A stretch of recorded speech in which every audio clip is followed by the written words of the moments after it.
शिक्षा मंत्री के गृह विधानसभा क्षेत्र में 35 परिवारों ने भाजपा का दामन थामा है। शिक्षा मंत्री गोविंद सिंह ठाकुर ने मनाली विधानसभा क्षेत्र का हर व्यक्ति क्षेत्र में हुए विकास कार्यों और जयराम ठाकुर की जन कल्याणकारी नीतियों से प्रभावित होकर भाजपा में शामिल हो रहा है। मंत्री ने कहा कि सभी के सहयोग और आशीर्वाद के साथ चौथी बार भी मनाली विधानसभा क्षेत्र का नेतृत्व किया जाएगा। भले ही जयराम सरकार सड़क सुविधा और स्वास्थ्य सेवाओं को लेकर लाख दावे करती हो, लेकिन जमीनी हकीकत बिल्कुल अलग है। सिरमौर जिला की रेणुकाजी विधानसभा क्षेत्र के सामने आ रही तस्वीरें जयराम सरकार के विकास के दावों का आईना दिखा रही है। पेश है रिपोर्ट।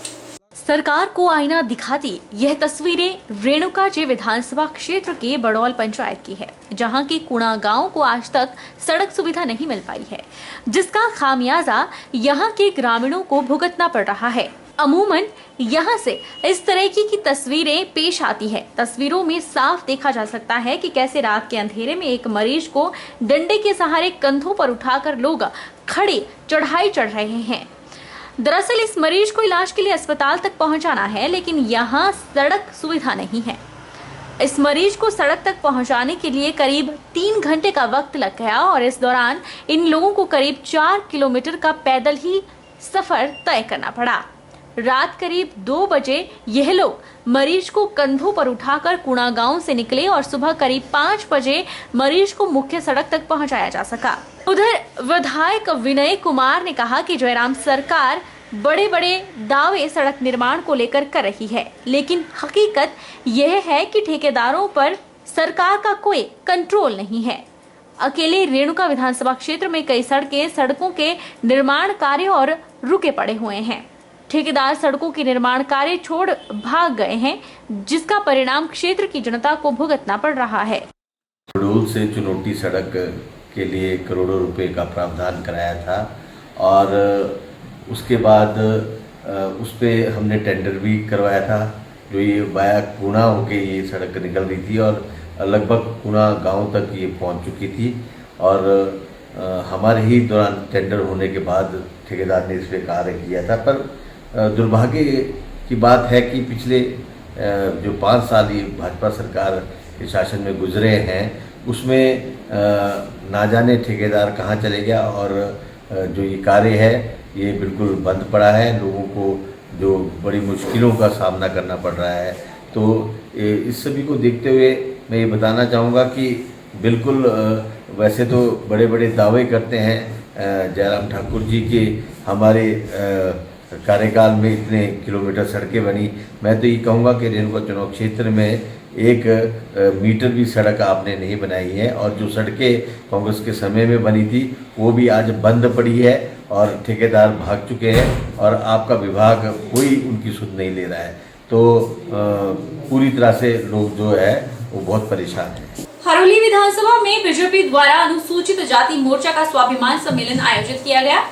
इस सम्मेलन में हिमाचल से बीजेपी राज्यसभा सांसद सिकंदर कुमार और सह चुनाव प्रभारी डीके राणा प्रमुख वक्ता रहे। सम्मेलन में बीजेपी वक्ताओं ने केंद्र और राज्य की बीजेपी सरकार द्वारा किए गए विकास कार्यों और जनहित के कार्यों को गिनवाया। सिकंदर ने मिशन रिपीट की राह में अनुसूचित जाति वर्ग की अहम भूमिका होने का दावा किया। इस तरह के सम्मेलनों ने 2017 में जो है भारतीय जनता पार्टी सत्ता में लाई थी और इस बार भी ये सम्मेलन, महिला सम्मेलन और युवा रैली जो हो रही है उसमें तय लगभग हो जाएगा कि भारतीय जनता पार्टी पुनः जो है प्रदेश में रिपीट कर रही है।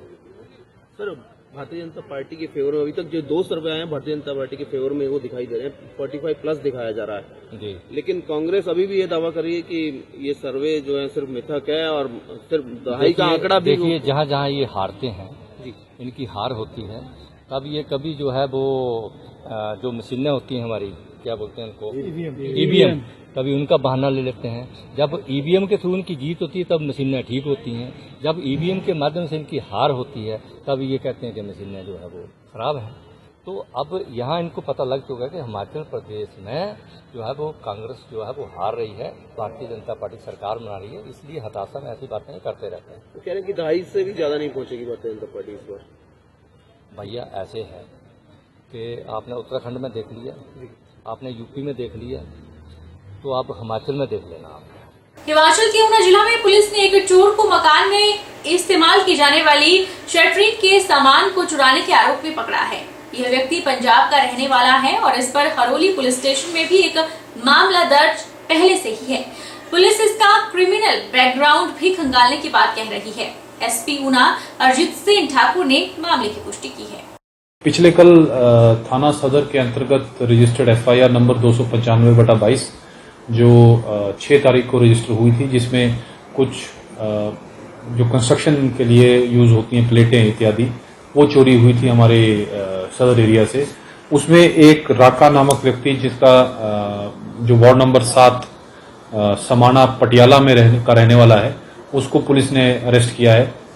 ये व्यक्ति हमारे एक पीएस हरोली, थाना हरोली में एक इसी तरह की चोरी में भी संलिप्त होना पाया जा रहा है। इसके साथ कुछ और लोगों को भी हमने हरोली थाने के केस में गिरफ्तार किया है और उनको एसोसिएट किया है।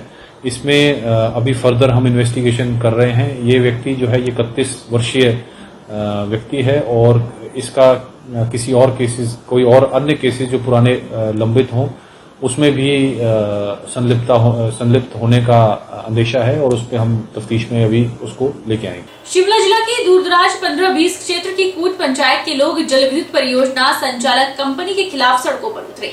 लोगों ने वादा खिलाफी और उनके पारंपरिक हकों को छीनने का आरोप लगाया। नेशनल ग्रीन ट्रिब्यूनल और प्रशासन के निर्देशों को भी अनदेखी करने के लोगों ने आरोप लगाए और परियोजना स्थल के बाहर धरना किया।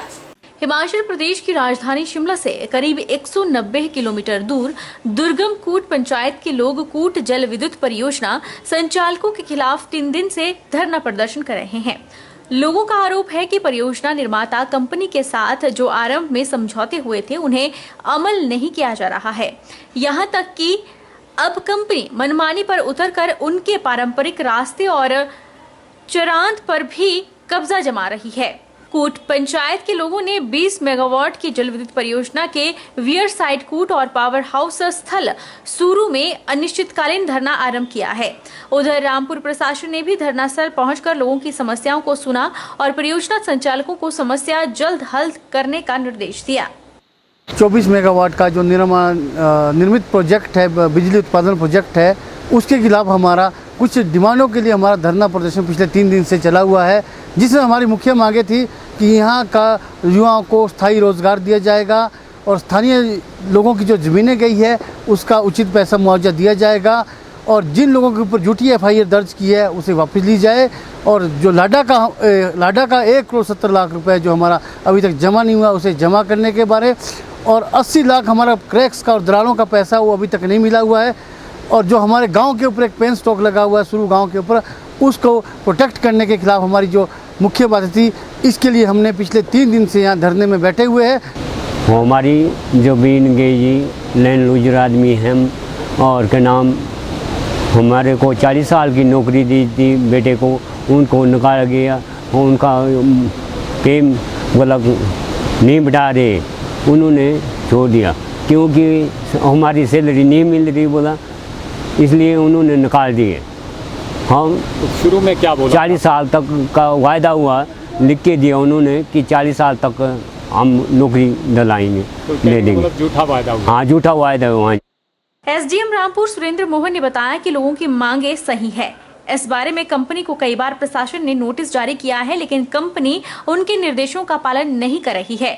उन्होंने बताया कि कंपनी को समस्या हल करने के लिए लंबा समय दिया गया है। अब 2 दिनों में समस्या हल नहीं की गई तो परियोजना बंद होने की सूरत में कंपनी खुद जिम्मेवार होगी, ताकि लोग अपने आसानी से अपने घर तक पहुंच पाएं और इनका भी, क्योंकि इनके वाहन भी सड़क से चलते हैं तो इनके लिए भी आसानी होगी।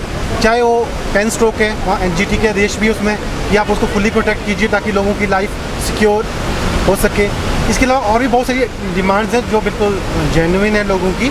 उसके लिए हमने कई बार मीटिंग के माध्यम से और अन्य स्तरों पर भी बातचीत की है, परंतु जो गुडविल एनर्जी है उसने कभी भी इसमें गंभीरता नहीं दिखाई है। और जो इनके जीएम साहब हैं यहाँ पर, वो हमेशा हमें भी हमारी बातों को दरकिनार करते आ रहे हैं, लोगों की बातों को तो कर ही रहे हैं, प्रशासन की बातों को दरकिनार करते। हमने हमारे कई नोटिस के बावजूद भी उनने इसे गंभीरता से नहीं लिया है। तो हमने आज उनको फिर से कहा है कि ऐसे अधिकारी कंपनी के जो निर्णय लेने की क्षमता रखते हों उनको आप रामपुर भेजिए। अगर आपके प्रोजेक्ट में कुछ प्रॉब्लम आती है, क्योंकि जो रोड बना है जो हमने अपने सर पर इंक्वायरी की है कि उसमें हमें ये प्रतीत हो रहा है कि ये पूरी तरह से अवैध बना हुआ है। और हमने इनको ये भी कहा था, और यहाँ पर इन्होंने बहुत सारे इस तरह के साइनेज बोर्ड लगा रखे हैं कि ये इनका है। और दूसरा जो पेन स्ट्रोक वाले इश्यूज़ है, दूसरे कई इश्यूज़ हैं जो लोगों की ज़मीनें एक्वायर कर रखी है, उनको आज तक 1 रुपया नहीं दिया है। वक्त तो चला है छोटे से ब्रेक का। ब्रेक के उस पार फौरन लौटेंगे, आप बन रहिए हमारे साथ।